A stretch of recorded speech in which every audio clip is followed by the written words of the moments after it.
I am going to do a little extra video here today to talk to you guys about a super special sequence or series of sequences.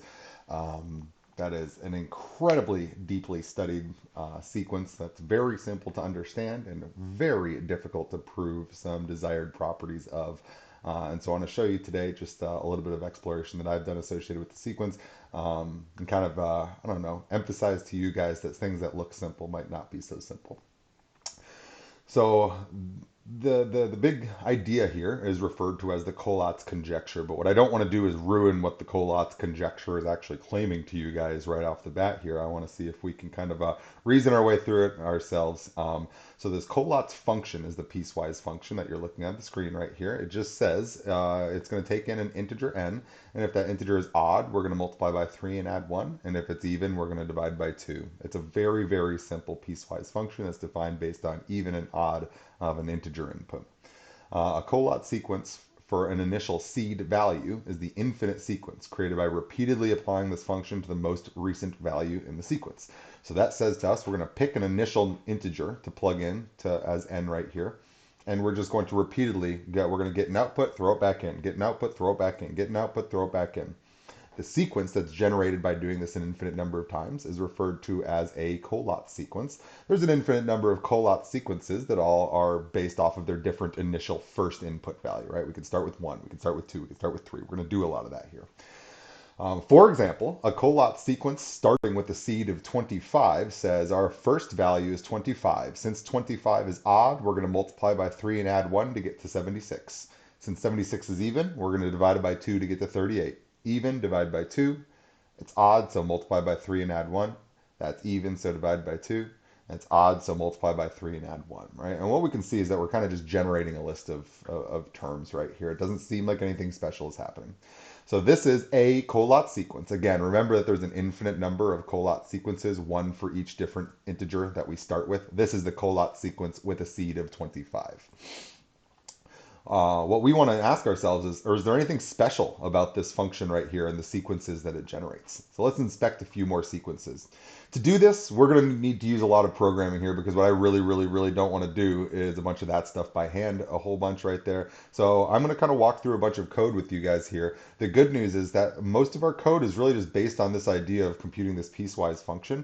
I expect that pretty much everybody's going to be able to understand exactly what it is that I'm doing with my code here, whether you're a programmer or not. So stick this out here. Don't get discouraged by the fact that I'm showing you programming things. This is your future. So what I'm going to do first is I'm going to define a function. I'm going to call this function Collatz. It's going to take in a value n, and if the number is even, what this says here is if you do division by 2 and check for the remainder, this is a modulus of 2. If the remainder after division by 2 is 0, that's a definition of us being even. And this is a good way to check for this in any given programming language. So that percent symbol is doing, it's asking the question, what's the remainder after division by 2? If there is no remainder after division by 2, it was even, and therefore we should return n divided by 2. Tiny programming note, I'm doing 2 division signs right there just to make sure that it keeps it an integer. In most programming languages, anytime you do division, it will turn you into a decimal number, saying things like 6 divided by 2, it would tell me 3.0, when I know that we're only going to end up with integers here, so doing that double division bar says this will be an integer and give me just the integer version without any decimals, so don't worry about that double division sign right there. Alternatively, if when we do division by 2, there is a remainder that is not equal to 0, that means that we're odd, in which case it should output 3 times n plus 1. And for those of you that are programmers out there, this is a way that I would not ever technically personally write this function. This is a very explicit way to write a piecewise function. Technically, there is Python code that does this exact same job in one line right there. I just felt obligated for the programmers out there to throw in this line that we can do these if-else statements in a single return line right there. Don't worry about that. That's programming only. That's not about the math. What I want to do is I want to use this function to help me create the sequence lists that are out there. All right, so I'm going to start a new sequence. This is a list in Python because it's got brackets around it. That bracket says this will be a list of stuff. Right now, it is a list with one object in it, 25. Because 25 is our initial value in the list, it's sort of our seed from which we're building our sequence. So what I'm going to do is I'm going to say, take 15 steps. All right, for I in range 15, this just says do this operation 15 times. What am I going to do? I'm going to take our sequence, that's the list that we've defined above. I'm going to append to it, stick on to the end, whatever you get out from the Collatz function whenever you plug in the last term in the sequence. Whenever I do this bracket -1 at the end of a list, that will say choose from the list the last object. Right now, the last object in the list is the same as the first object in the list because there's only one object. So this will say apply the Collatz sequence to 25. Whatever you get, stick that onto the end of the sequence.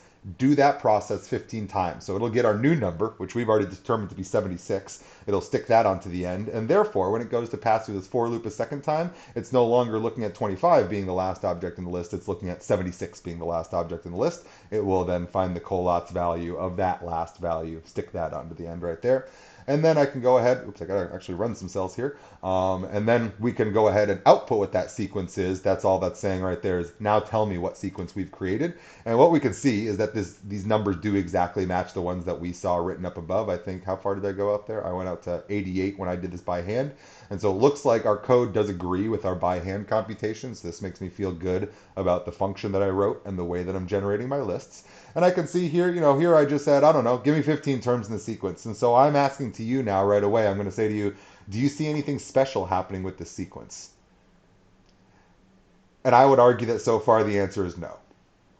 But we're going to look a little bit further. We're going to explore this a little bit more carefully here.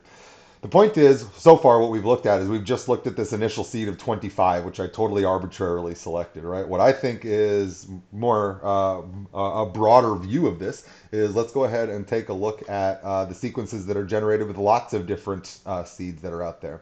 So what I'm going to do is I'm going to make a new function now. You should recognize this little piece of code as the for loop that we just saw right here that actually builds the sequence.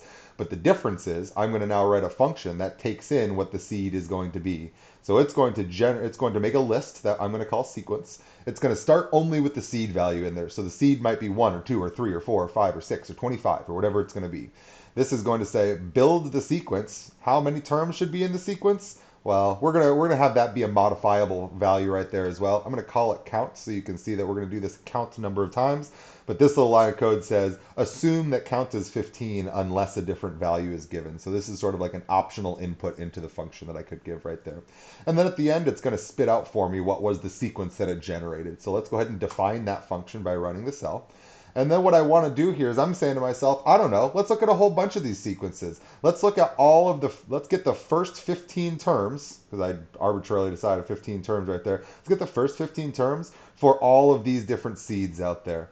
Small Python note, whenever you talk about a range of values in Python, it will always include the first but disclude the last. When I see range from 1 to 31, I think to myself that there should be 30 numbers in that list, and that will be the case. If you count from 1 to 30, there are 30 numbers in that list. So this will give us the seeds from 1 to 30. It will compute the first 15 terms in each of the sequences associated with those guys. So when I run this code, this is going to give me a lot of output because this is going to give me a 15-term sequence for 30 different seeds, and we'll be able to visually inspect them to see if we see anything special here. So here's our lots of output right here. I think what I want to draw your attention to first is look at this left-hand column and see that this is just our seeds from 1 to 30 out there, right? We started out going from 1 to 30, and we can now see what type of behavior we're experiencing in all of these Collatz sequences with all these different seeds. And right away, I see something kind of weird happening with the very first one. When we start with 1, 1 is odd, so we triple it and add 1 to get to 4. 4 is even, so we divide by 2 and get 2. 2 is even, so we divide by 2 to get to 1. But now that we're at 1, we're clearly going to just loop back around. We've already decided what happens to 1. So it seems like if we ever, it seems like this is just going to do this looping around, 142, 142 forever. There's no way it could ever break out of that cycle because our rule will never change as to how do we update to get our next term. Our next sequence is the one that had a seed of 2, but since 2 is exactly one of the terms that we previously saw right here, obviously 2 is going to go to 1. As we've already seen, 1 is going to go to 4, 4 is going to go to 2, so it looks like the 2 sequence is almost identical to the 1 sequence, just sort of shifted over. Now the 3 sequence gets a little bit more exciting action going on out here. 3 doesn't just go into that 1 and 2, it's going to go off to 10, and then to 5. But notice that once we hit 16, even, and no, it looks like we've tended back to this 4-2-1 cycle that we're experiencing out there. 4, unsurprisingly, does the same thing since 4 is part of that cycle. What about 5? Well, I'm actually remembering that I saw 5 a second ago. 5 was sitting right there as part of the 3 sequence. And what we saw happen in the 3 sequence was this eventually hopped into that 4-2-1 cycle that was occurring right there. And so naturally, 5 will do the same thing because anytime we're at 5 in any sequence, the remainder of it should follow and be the same. So what's 6's sequence look like? Well, 6, 3, 10. Oh, we hit 5 again. I already know that 5 is going to eventually tend into that 4-2-1 sequence, and it does. What about 7? Well, 7 finally looks like we're getting some more interesting action out here. 7, I don't see any of that 4-2-1 business. Oh, wait. Oh, it looks like it was going to go there. It looks like if I would have found the 16th term in that sequence, it would have been that 4-2-1 that we've been seeing in those previous sequences here. 8, 8's even to 4 to 2 to, oh, we're into the 4-2-1 cycle. So I think that you guys are probably starting to see some of the action here. Now notice there's a couple that don't seem to be following this trend. I'm seeing here in this 9 sequence, I don't see any of that 4-2-1 business, but I've kind of learned at this point that 5 is a good marker that we're about to enter into that sequence. 5 times 3 plus 1 is 16. And from 16, we're always going to follow down our powers of 2 until we get down to the 4-2-1 and then repeat that cycle forever. So even though I don't see this 9 sequence actually get down to that repeated cycle, I know it would, like in the next couple terms right there. Like literally in the next 3 or 4 terms, we would enter into that 4-2-1 cycle. 10 has been strongly associated with that 5 that we've been seeing right there. So it enters into the cycle. And we keep on seeing this. So what do I see? Here's my 4-2-1s, 4-2-1s, 4-2-1s. Here's my 4, so it's going to get there. Here's my 4, so it's going to get there.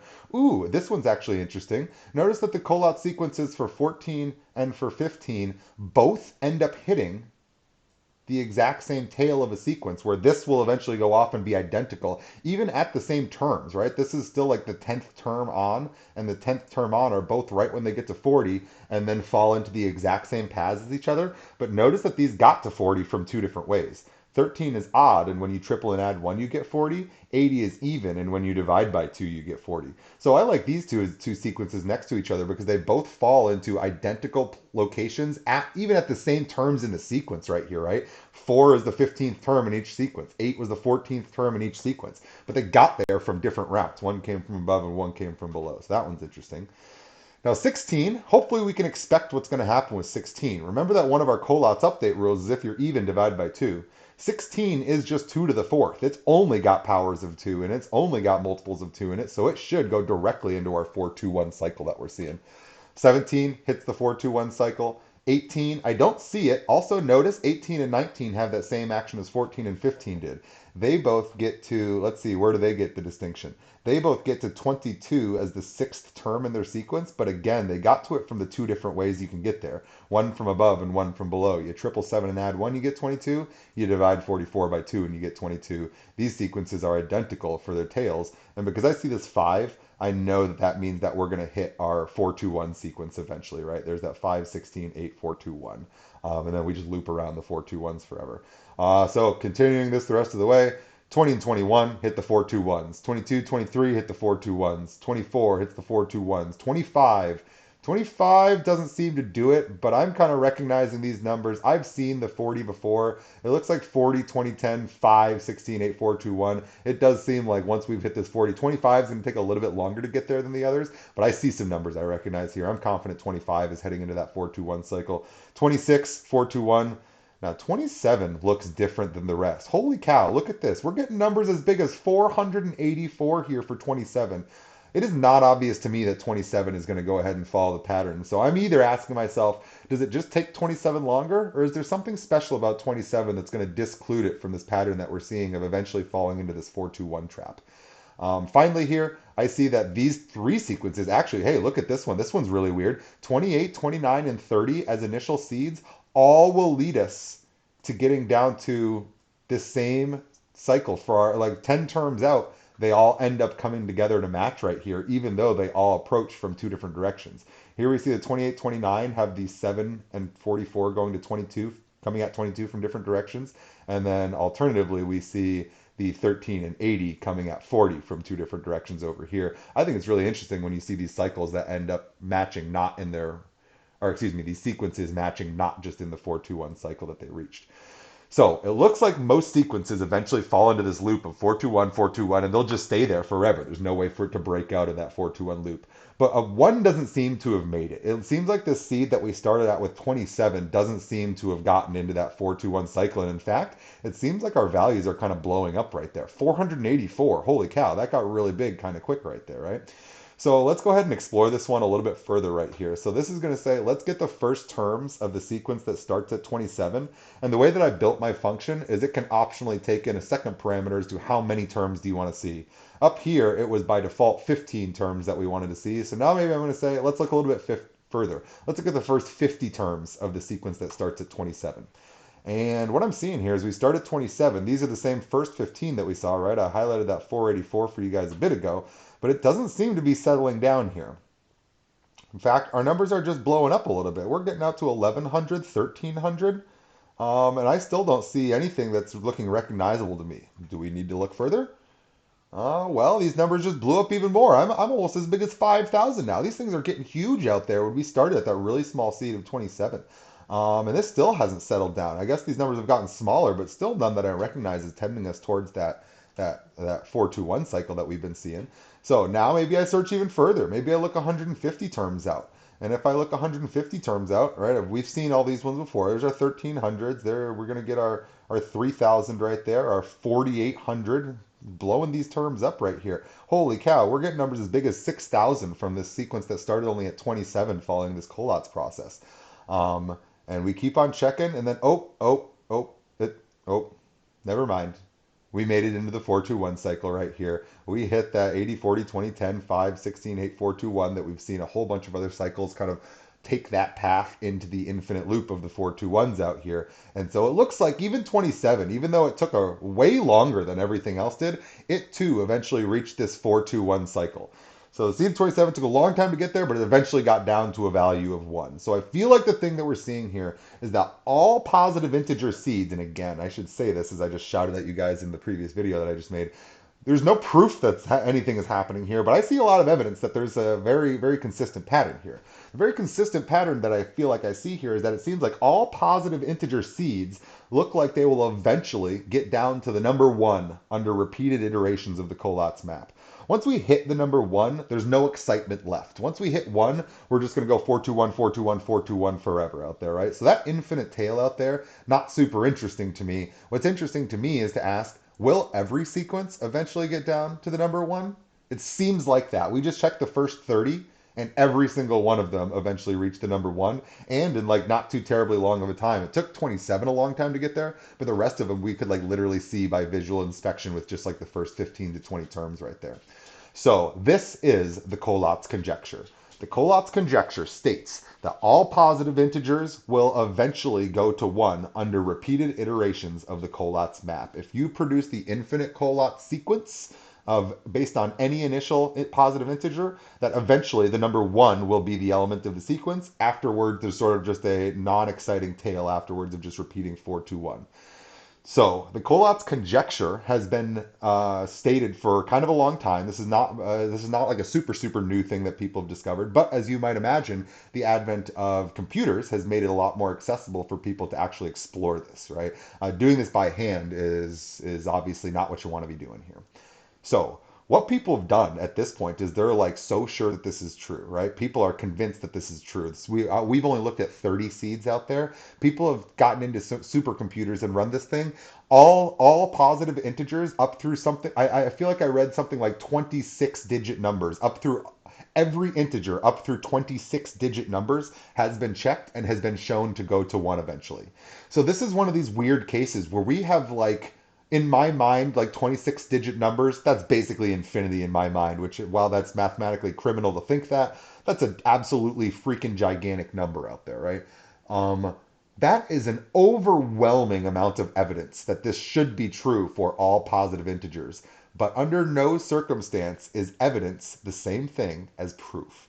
And so, the Collatz conjecture is an open problem in mathematics that some of the smartest mathematicians alive on Earth today have spent a huge chunk of their careers just trying to work out small pieces of the proof of proving that this piecewise function will result in, after repeated iterations, eventually going to 1 no matter what positive integer that you start with. Um, Terence Tao is a very famous guy, Tao, T-A-O, Terence Tao or Terry Tao. He is I don't want to ever try and like rank these things, but like there's an easy argument to be made that he is the current most famous living mathematician on Earth right now. He is sort of a celebrity in academic communities. He is a person that anybody considers themselves to be infinitely lucky to work on any tiny smidgen of math with him. Really interesting guy. Goes around, gives lots and lots of lectures, but he's still very active in lots of very interesting mathematical research. And the Collatz conjecture has been sort of one of his like targets over like 40 years of his career. He is a badass. You should go read about him. At least check out his Wikipedia page. I'm sure he has a personal web page. Terence Tao, epic mathematician. Maybe the smartest human alive right now. Like, pretty awesome dude. And he's worked on this problem. I want to really quickly show you another thing that I just randomly ran across in the last week. A dude, I can't really zoom in on this much more, right? Can I zoom in on this more? No, I cannot. That's my zoomed out view. Apparently, a dude wanted to know what are the most desired answers to open questions in mathematics. So apparently, some nerd, and now this is just sort of a graph I grabbed from the internet right here. I don't want to put too much importance on this, but this person asked, which 5 open mathematical problems would you most want to be solved, and rank them from like first, second, third, fourth, fifth. So this person polled 112 mathematicians from the categories of undergrad, professor, PhD student, hobbyist, postdoc, industry, graduate student. So from a wide variety. This isn't like all PhD people out there, but polled 112 people, asked them to place in order their 5 questions, open questions in math that they most want solved. And I know it's really small, but what you can see right here is that the number 3 most desired proof that people want that does not exist is a proof for the Collatz conjecture. This is a thing where even if it doesn't directly relate to your field of study, this is one of those like, how the heck can we not prove this? Like, is this not a simple enough piecewise function for us to prove stuff about? Like, holy cow, are we serious that we can't prove that this is a convergent sequence? Any integer seed will result in a convergent sequence or I should say, not a convergent sequence, but that eventually 1 will be an element of the sequence right there. This doesn't seem that crazy. This is a very obviously simple function right there. And it is currently, according to that one dude, ranked at the number 3 most desired proof across mathematicians for what they would like to see proved in their lifetimes. And I think that's really interesting. This is just one of those things that just doesn't seem like it should be that hard, and it is. So, new idea. Let's define a Collatz chain, different than a Collatz sequence, a chain to be the subset of a sequence that ends when the sequence gets to the value 1. So I'm just saying, I'm not interested in repeating that 4-2-1 cycle forever. As soon as we get to 1, I've seen all the interesting stuff, we're good there. The thing that I want to know is like, how long are Collatz chains? Are there some things that take like way longer to get to the end than everything else does? What we saw in the first 30 is that almost all of them got there within the first like 15 or 20 terms. There's only one, I think, that didn't make it within the first 20 terms. And it took kind of a long time to get there, right? So let's look at a quick example of this. I'm going to start with the value 13, and I'm going to begin building my sequence with the number 13 as the only object in the list. I'm going to then say, while it's the case that the current number of consideration, x, is not 1, keep going. So I'm going to update this, and I'm going to say redefine x to be what you get out from the Collatz function when you plug in x. So this is going to say, plug in 13 into the sequence. It's odd, so we're going to multiply by 3 and add 1. It looks like we should be getting 40. Now define x to be 40. So this is just saying we're only holding our most recent value as x all the time, and we're constantly updating it. So notice we're saying the input is x, and we're going to redefine the output then to be x so that we can keep on just using that. So update what our new x value is, stick it onto the end of the list. That says append it to the sequence right there. So this will just say, while we're not at 1 yet, keep on putting new stuff in our sequence, and let's see what we end up getting here. We can measure the length as well. So when I run this guy here, we can see that we did the Collatz sequence for 13, but by the time we got to 1 at the end, we were done right there, so we stopped. And then we can measure the length of this chain, the chain being how far does it take to get to 1. The length of the Collatz chain with a seed of 13 is 10. So, since we like to ask good math questions about things, my question is, out of all the positive integers up through 10,000, because I got a nice fancy new computer here, but I'm trying to be nice to it at first here. I'm only going to go up through 10,000 here. Which has the longest Collatz chain, and what's its length? I want to know which seed takes the longest to get to 1 out of the first 10,000 positive integers. So what I'm going to do is I'm going to build a function. Again, I kind of like trialed out my code up here. I now want to use that code in a function right here so I can repeat the use of it over and over. Putting it in a function makes it easy for me to recapture that idea and reuse it over and over and over again. So I'm going to define a variable called chain len for the chain length right there to track the length of each chain that we're building. While we haven't gotten our value down to 1 yet, update our value of our current value to be the new Collatz value. Since we've done another computation and allegedly put a new term into a sequence, while I'm not saving a list for the sequence right now, I'm really just looking for the length of the sequence. So I don't need to like hold the list in memory here. So I'm just going to say, listen, compute the next term, acknowledge that we've computed a new term, so our chain length is 1 bigger, and then give me the chain length when we're done. What we saw a second ago is manually counting this. We got a chain length of 10 for the seed of 13. So we should do our little tester function right here, test the function to see if we do get 10. And it used the function, it computed get chain length of 13. It did tell us 10 was that chain length right there. So now I know that this works for 1 seed. What I now want to do is check all seeds under 10,000, and I want to find the length of them. So what I'm going to do is I'm going to create an object that in Python is referred to as a dictionary. A dictionary you should think of as like a two-way table in a sense, like a table of x, y values. But the difference is you can only look up y values based on x, and you can't look up x values based on y. So this is going to give us a set of relations between two numbers, and you can see that relation is happening between the colon right there. So this is saying to us, this is like a set of ordered pairs in a sense that I'm putting into a list, is sort of like what a dictionary is. The first term, the lookup term, will just be the number, the seed. That's the number from 1 to 10,000. What it's going to be related to is the chain length associated with that seed. So this will allow me to be able to produce all of the information in one organized dictionary here, and then I'll have all of the seeds and their associated chain lengths. So this right here, although this is only 1 line of code, this is by far the most computation that my computer is doing in any one cell right here, because it is figuring out the length of 10,000 Collatz chains. And let's see. Oh yeah, I bought a fast computer. I'm pretty happy about that right there. That was really fast. So let's go ahead and take a look at this thing. I want to see what this looks like just so that you can kind of see it right here. So again, this is a list of relations. This says to me things like, if we start at, so here's the one that we already saw. If we start at 13, our chain length will be of length 10. It takes 10 steps to get to 1. All the stuff after 1 is the not exciting part. So my Collatz chain length is 10. The exciting one that we saw before was 27. And notice here, just like I had previously claimed, it seems like all the ones that we'd seen ended within the first like 20. Is that true? 20? Okay, 21, 21, 24. So a couple of these took 25, within the first 25 steps they got down to 1. But then 27 was like, holy cow, 112 steps is how many steps it took for us to get down to 1. Quite a bit more right there. And then we did see very satisfyingly, I don't know what I like so much about this, but 28, 29, 30, they all sort of like converged on each other's sequences at the same place in the sequence. That was really weird, and then they have the same chain lengths there. But we're seeing right away, we stopped at 31, but apparently it has a pretty crazy sequence length right there. Why does 32 have such a short sequence length? Well, 32 is just a power of 2. 32 is 2 to the 5th. So it only had to do 5 steps from its initial seed to get down to 1 because it's just divide by 2 until you're there. So kind of notice another interesting thing about this is this. We're kind of asking the question, does everything eventually get to 1? But what I'm now realizing is a maybe more general question is, does every Collatz sequence eventually hit a power of 2?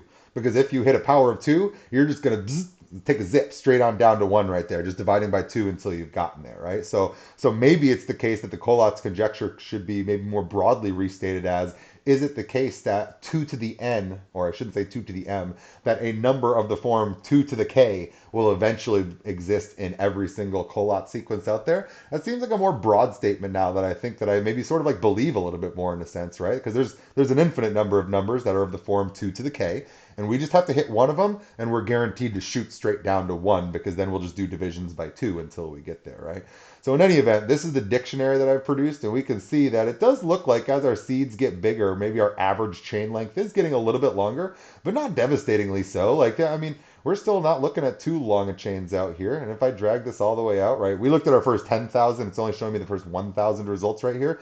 But even still, these chain lengths aren't obnoxiously long. I mean, this still looks to me like we were seeing the first 100 out there. So I'm kind of seeing like, not only does it seem like everything's doing it, but it also seems like everything's getting there in a pretty modest amount of time, with the exception of some more extreme ones out there. My question was, what's the longest chain length? And so here's my light Python dilemma. This isn't a math dilemma. This is just based on how I've written this code. My dilemma here is that I can look up any term in this. In fact, I'll just do this right here. If I wanted to know how long was the chain associated with the 1,234th seed for the seed of 1,234, I can extract that right here, and it'll tell me that it took 133. There's 133 terms in that chain to get down to 1 if we started with a seed of 1,234. What I can't do is I can't ask Python the question, hey, which seed, or it's difficult to do this anyway directly. I can't kind of do a reverse lookup in this table right here. This is my one wonky line of code. That's not obvious what we're doing right here. I want to take a max of the dictionary, but I don't want the max. Like if you just took the max of the dictionary, it would tell me 10,000 because 10,000 is the largest lookup number. I wanted to choose the maximum instead by the value rather than the key. Dictionaries in Python are referred to as having key value pairs. You look up the key is 996, its associated value is 50. This little line of code right here will tell me, and now the other dilemma here is that this word key is actually not having to do with the dictionary, it's actually having to do with max. So that's why I'm saying this is, I think, my most confusing line of code in this whole thing. But the bottom line here is this will sort of do like a reverse max for me. It will look for the max output rather than the max input for the dictionary. And it's going to tell me the longest chain length, or excuse me, this is going to return the key that has the largest chain length. So this tells me that the seed of 6,171 has the longest chain length. How long is that chain length? 262 steps is how many it took for this guy to get down to a value of 1. So we've answered our kind of sub question there. What's the longest Collatz chain under 10,000? The seed value of an initial integer 6,171 will take 261 operations to get down to 1 for a total of 262 terms in the sequence, because we start with 6171, so that sort of counts as one of our terms in our sequence right there. So that's interesting. And what's also kind of good about this is, in a sense, we verified this, right? Because notice up here, I want to kind of back up one quick second.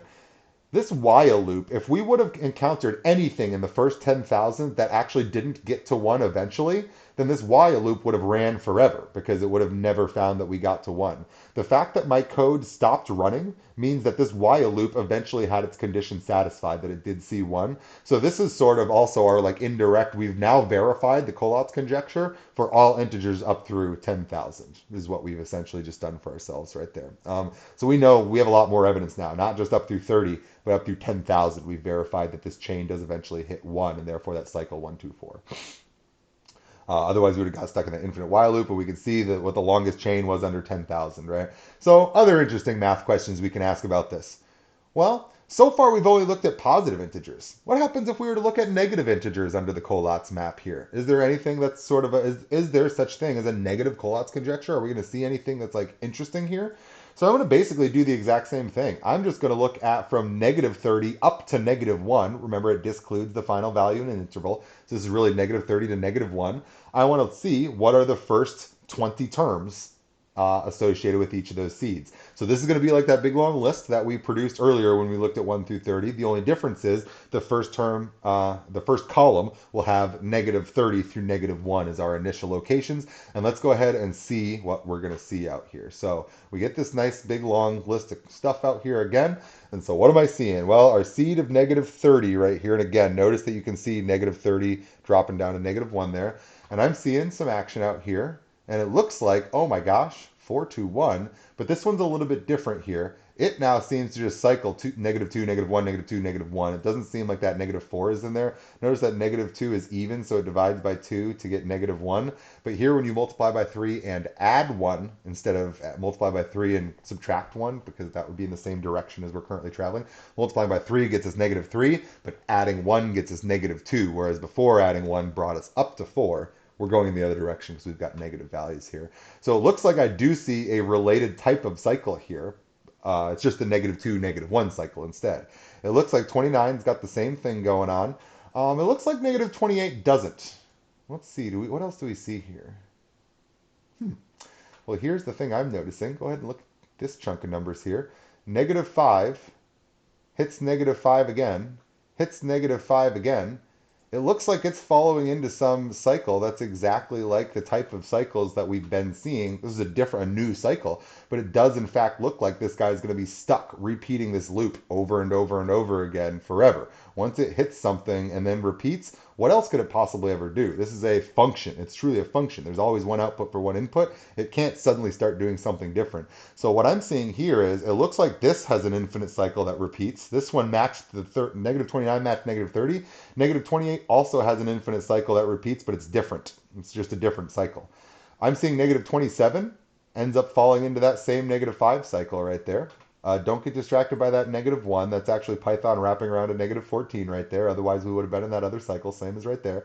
Here I'm seeing again, we're hitting this -5 cycle right there for -26. So far, out of the first 5 that we've looked at, all of them kind of very quickly went again to a cycle, but now I see 2 distinct cycles right there. Let's keep going. What do we see? -25. I don't see the 2 cycles we've seen previously. Do we see a cycle in here? Do we ever see a repeat? Oh, I see a repeater. It looks like there's another cycle right here. It looks like we went from -25, got back to -25. Notice -74 followed by -74, -37 followed by -37. So 25, -25 looks the weirdest so far, but it's got its own finite cycle again. It's just going to keep looping around there. Let's keep going. -24 hits the -2, 1 cycle. -23. Oh, I see a 25. I'm guessing it's going to be part of the -25 cycle right there. I'm seeing the -2s and -1s. What do we see for -21? Oh, we hit 25. I'm going to hit the -25 cycle again. What do we see for -20? Oh, we hit the -5 cycle here. And so I'm seeing that there's sort of like these identifying numbers where if I could just see the one number, I'm convinced that we are a member of that cycle as we kind of walk on through here, because once you hit that number once, there's no way for you to ever do anything different than that, because this is defined by a function. Functions have one output for every one input, so it's always going to be the same output when you plug in that same input. So I'm just walking down the line now, kind of looking for these identifiers that we've seen. And so far, every single one of them has been a member of those 3 different cycles that we've seen so far. So my weak negative Collatz conjecture should be, and all the way down to the end right here. So I'm seeing some similar action as we saw with the positive seeds, but now there's a couple different cycles that I'm seeing our sequences are tending towards, or perhaps our chains are tending towards, because I'm kind of thinking of these as once they hit their repetition, there's not a lot of interesting action out there. So I'm seeing cycles of -2, -1, -2. I'm seeing cycles that involve that -5, and I was seeing cycles that involve that -25 right there. Notice that if we were to ever hit any of the integers in any of these cycles, we're stuck in that cycle forever. So I sort of like to think about this as like a loop that's maybe like on the ground and we're flying around up ahead. If we ever come down and touch any one of these 3 loops at any of the points in the loops, we're stuck then in that loop forever, and you really can't escape it. We're just going to travel within it forever. So what I want to do is kind of identify the 3 cycles that we've seen, and real quick I want to say, I am not necessarily convinced that there are only 3 cycles. I've only checked 30 negative integers, and I've checked the smallest 30 negative integers, right? So like, I'm not convinced there's only 3, but I am convinced that there's some like related action relative to the positive Collatz conjecture going on here. It seems like there's cycles that everything is tending towards. So what I want to do is I want to name each of these cycles. The naming I'm going to choose for these cycles is just the integer closest to 0 within them. So I'm going to refer to this first one as the -1 cycle. I'm going to refer to this one as the -5 cycle. And I feel like I was visually identifying this one as the -25 cycle, but I'm actually noticing that -17 is actually an even closer to 0 number right there. So whatever, just for a naming consistency's sake, those are going to be kind of what I'm going to like name these cycles. The -1 cycle, the -5 cycle, and the -17 cycle. But again, notice that like it doesn't matter what we name these. If we ever hit -272 in a Collatz sequence, we're a member of this cycle, period. There's no way for us to escape it. Right? It's certainly possible if there's other cycles that we haven't seen yet, since we only checked the first 30 negative integers, but I don't want to like hunt by hand forever here, right? The whole reason that we're doing computer programming is so that we can let the computer do this hard searching work. So in our next question that we asked, let's keep open the possibility that there's maybe some other cycles that are out there. So my next question is this. Since I now see 3 different cycles that all these integers seem to be like participating in, my question is one of these like way more common than the other? Is it going to be the case that like 90% of them are all going to go into this cycle right here, and then the remaining 10% go into those two? That's not clear to me. So maybe let's see, are we expecting like an equal distribution across all 3 of these cycles, or is it going to be a very non-equal distribution of spread across these cycles of which seeds tend us towards which cycles here? So what I want to be able to do is classify a seed, right? So n is going to be my seed value here. And now here's kind of my issue. I don't know if the negative Collatz conjecture that I'm sort of trying to make right now is legit. I don't know if we're eventually going to hit any of these cycles that are out there. So here's what I'm thinking to myself. When we checked up through the first 10,000 positive seeds, I saw that my longest chain length was of length 262. So I'm going to just do some very soft guessing for myself that negative chains are maybe going to be about as long as the positive chains were. So I'm going to say to myself, in all cases, I'm only going to check for 500 steps. And I'm going to do 500 steps of the process. If we ever hit the number -1, then I'm going to return -1, classifying that seed as being part of the -1 cycle. If we ever hit -5, I'm going to return -5, saying that we're done and we're part of that cycle. If I ever hit -17, I'm going to return -17 because I know that we're part of that cycle. If in my one pass through I don't see any of those 3 values, I'm going to update my Collatz number, and then I'm going to ask again, hey, was it -1, -5, or -17? Because if so, we're done. If not, update it once again and check again. Finally, if after 500 steps we haven't hit any of the 1 cycles that we've seen before, this return statement, notice importantly, it is not indented by 1 fewer space back here. So this is going to say all of this is the for loop that we are stuck within. If after 500 updates of our value, if after the 500th term in the sequence starting at n, we still haven't hit a known cycle, then I'll just have it give back to me 0. And I'm going to know in my head that if I ever see a 0 for a classification, that means either it's part of a different cycle than the 3 that we've identified, or it's not part of any cycle. And that just leads me to say that's where I'm going to go put my extra exploration. If I ever see a 0, that means we're seeing something new, is all that's kind of identifying for me. These 3 are the cases that we've already identified and that we expect to see.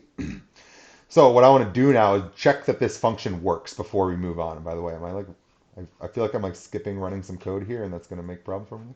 Okay, so let's check that this code works. I'm going to go ahead and run that guy right there. And now I'm going to go ahead and see if my classifications were correct for each of the ones that we've already seen. So we already checked seeds from -30 to -1, but I want to add the classification to it as well, just so I can get a little visual verification that the function that I wrote in the previous cell works. So this is just the same output that we saw before, but, oh, come on, get in here. Wait, what? Seriously? You're not going to scroll with me? Okay, apparently I have to use slide bar. But it's giving me this extra information. This says to me the seed of -30 is classified as a -1. The seed starts at -30. We did hit the -1 cycle. -29 classified as -1. We did hit the -1 cycle. 28 was classified as a -5. That was the cycle that we entered into. So what I'm seeing here is it seems like all of these, if you're reading the classifications here, all do seem to match exactly what we had visually by hand kind of inspected to see was true. So this was just me checking my code to make sure my code works. This wasn't any new exploration. This is just me verifying that this function up here was correct. And I'm seeing that all of these classifications do exactly agree with exactly what I expected it to see. So it looks like our classification function agrees with our visual inspection. Let's use it to find the proportions of the first 10,000 seeds that fall into each cycle. So I'm going to go ahead and produce all of the classifications, all right? This is another one line of code that's doing an absolute mountain of work. It's going to look at 10,000 different seeds, and remember that this classify function is going to produce as much as 500 terms in each sequence for each seed. So the worst case scenario for this is having to do 500 times 10,000 Collatz operations here. We know that every chain that we've seen so far is shorter than 500, so that's a way excessive upper bound there. But still, like this potentially could take a long time for this one line to write if I bumped up our numbers just a little bit more right here. So this is going to create all the classifications. You can see that it's in a bracketed list right here. And so what this is going to give me is just a list of objects that are all of the form classify the seed. So this is just going to be a list of -1s, of -5s, of -17s, and potentially of zeros, right? If there's anything weird that we missed out there. And so I'm going to go ahead and run this. And now that was really fast right there. It's created the list. It's classified all the first 10,000 seeds. I want to verify real quick that I got, okay, the length of that list is 10,000 things long. So it does have 10,000 objects that we've classified here. And now I'm going to ask it to count how many times did it see -1 in the classification list. So it looks like out of our first 10,000 seeds, pretty close to a third of them fell into the -1 cycle. Pretty close to a third of them fell into the -5 cycle. And a little bit more fell into that -17 cycle. Right now, it seems believable to me that this could be an equal 1/3, 1/3, 1/3 split. I feel like I've done this where I've gone further, by the way. Ooh, and very importantly, sorry, I can't skip this one. Did we have any non-classifieds? Was there anything that didn't fall into one of those cycles, either within the first 100 or 500 terms, or just doesn't go at all? And I see none out there. So that makes me feel pretty good about stating the negative Collatz conjecture, right? We just took 10,000 negative numbers, and we found that all 10,000 of them fell into these identified cycles. None of them failed to fall into that cycle right there. And I've also asked this little additional question. It seems like there's a relatively uniform distribution. Maybe we should bump this up and see if that's really a uniform distribution. Instead of 10,000, let's go ahead and check out the first 100,000 seeds here and see if this remains approximately uniform. Okay, took it about a second and a half to calculate that one right there. We do have 10,000 objects in the list. We still haven't found any that don't qualify, right? In the first 100,000, all of them fell within the 3 cycles we've identified. And it still looks like it's approximately a 1/3, 1/3, 1/3 breakdown, but maybe not. I mean, I don't know. It's tough to judge with these things. We'd have to go quite a bit further out there. I'm suspicious that very small integers might have different types of trends than very big integers might have. I don't know. So in any event, it at least doesn't seem to me like one of these is like dominating the others, even if it's not a uniform 1/3 distribution there. So I feel pretty good about now stating what I call the negative Collatz conjecture, which, by the way, I am sure there's something about this out there on the internet, but this is very much a Tony made up thing right here just for the programming classes that I teach. We talk the the Collatz conjecture, and then I pose as an open question to them, just decide for yourself what is the negative Collatz conjecture. So the goal in those programming classes then would be to have the students do this exploration on their own, determine those 3 cycles on their own, determine what proportions fall into what cycles, blah, blah, blah. So I didn't see any other cycles in the first 10,000 seeds or even 100,000 seeds, and we see approximately uniform distribution of seeds. One isn't significantly more common than the rest. So what I'm doing here is I'm really just doing some like generic mathematical exploration at this point, right? We've deviated quite far from the Collatz conjecture already to go into the negative Collatz conjecture. But you should notice that what I've done here is I said, first, I'm discussing a problem where the problem is only supposed to relate to positive integers. Then I opened my brain a little bit and said, well, I don't know. What if we did negative integers? And again, I've literally never looked up anything about any negative Collatz conjecture on the internet ever. This is just something that occurred to me once. I was able to find some pretty cool stuff right away, and that became a staple in my programming classes as a homework assignment, is to investigate the negative Collatz conjecture. I just made that up. I'm pretty sure it's true. I don't know that it's true. I know that I couldn't prove it's true based on how much trouble geniuses are having proving the positive Collatz conjecture. But again, these extensions I think are really great things to do in math. Take something that you know and then ask if there's a weird way that you can think about doing it a little bit different way. I took positive integer things and I extended to the negative integers. So now I'm going to ask you, is there other extensions that we could make here? And the question that you can already see on the screen is I'm going to ask, is there some way that we could instead extend this to all real numbers instead of just positive integers or positive and negative integers out there? And the initial instinct should certainly be to say no, because the piecewise function that defines the Collatz conjecture is based on even and odd identification. And even and odd is something that only applies to integers, right? We can't talk about 2.6 being even or odd. If I plugged in 2.6, I wouldn't know what to do with this. So I don't see any way that we're going to get a real extension of this integer-based function, unless we're really crafty and smart here. So let's look at a graph of this and decide what we think for ourselves. So to graph things, I'm going to bring in a graphing library here. Matplotlib will do some plotting stuff for us. To plot things in Python, you just need to give it an X list and a Y list, essentially giving it a list of ordered pairs, and it will put a curve through them or a line through them or something like that. So I'm going to produce my X values is just a list of the integers from 1 to 30. And I'm not going to go too far. I'm just going to look 1 to 30. What are all my Y values? Well, it's the Collatz function being applied to each individual X value in the X list.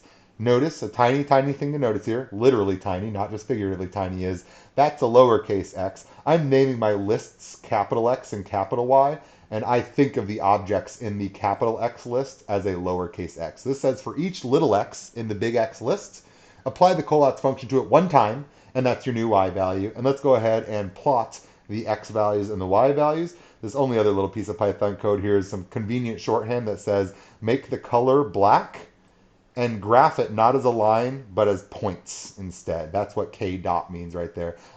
Why is K black? Because blue is typically B, and so K is not used in lots of other color names. So K in lots of programming languages is a reference for black because blue gets B.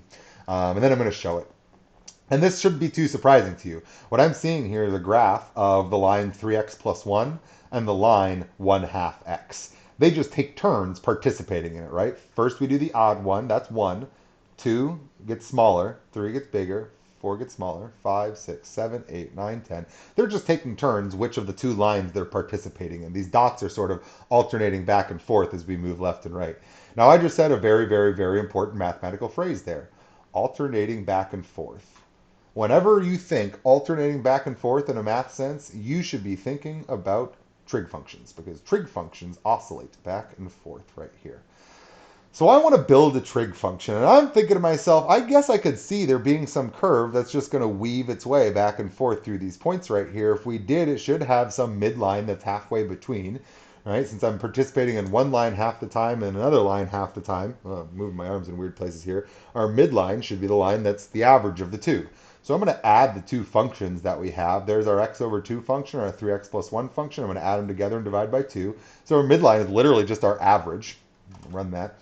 And now I'm going to replot the same old stuff. So that xy list is the same. That plot command is the same. But now what I'm adding is I'm saying, hey, I also want a y2 list, a new set of y2 values.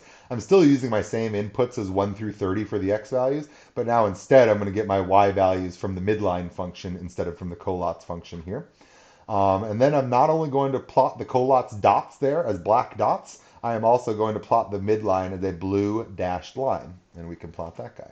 And so now I can see that that midline agrees with what I thought it was going to be. We want the amplitude of some trig function to change depending on which piece of the piecewise function is being used. So really what I want here is I want a trig function that is on when we're looking at odds, and it's off when we're looking at evens. And then I want another trig function that is on when we're looking at evens and off when we're looking at odds. I know that I can make a sine and a cosine function that do stuff like that because I know that if I'm looking at all my 90 degrees out there for sine and cosine, that's when we hit values like 0, 1, and -1. Unfortunately, -1 doesn't represent on to me like +1 does, and so I'm also going to square these trig functions to make sure that all their outputs are positive. So the two trig functions that I'm selecting here then are sine squared of pi halves x and cosine squared of pi halves x. you should notice that I'm really just trying to make trig functions that match the integer values, and they will fill in the non-integer values in between. So now when I plug in a number like 5 into each of those two functions, just look at x being 5 for each of the sine and cosine squared terms that we see there. If we plug 5 into that sine squared term, then I'm getting sine of 5 pi halves. 5 pi halves is located at 1, 2, 3, 4. 5 pi halves is vertically straight up and down. So the sine of 5 pi halves is 1. Squared is 1. Cosine of 5 pi halves is 0.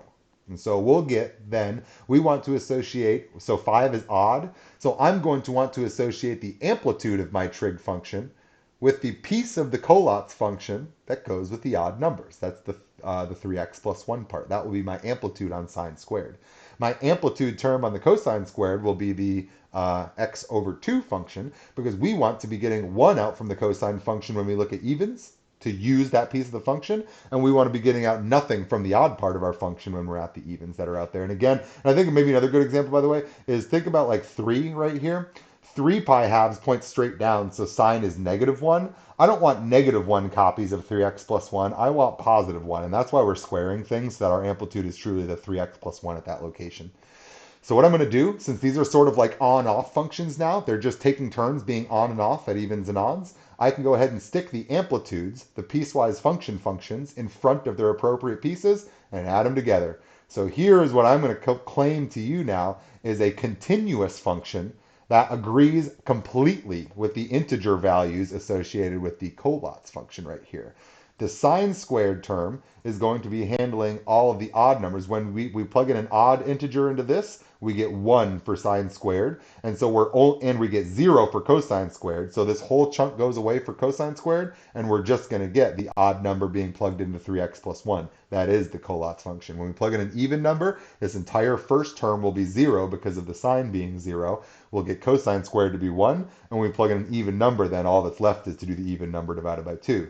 The important thing, though, is that this function can handle us plugging in numbers like 1.6. It's not going to have a problem with that. It's going to have a little bit of contribution from both the parts of the functions. So let's see if we did a good job. Now, the last thing I'm going to need to do here now is to bring in a library to help me do some math things. The NumPy library stands for Numerical Python. Python as a core language doesn't know things like sine and cosine and exponents base e and logarithms and plotting and all that kind of stuff. So we pull from separate libraries that other people have put together. I can tell you guys that the reason why Python, by the way, just overtook Java as the number 2 most used language in the entire world, like this week. And probably the number 1 contributing reason to that is the NumPy library. This is just such a smartly assembled library of tools that works so freaking well that people transition their jobs into Python jobs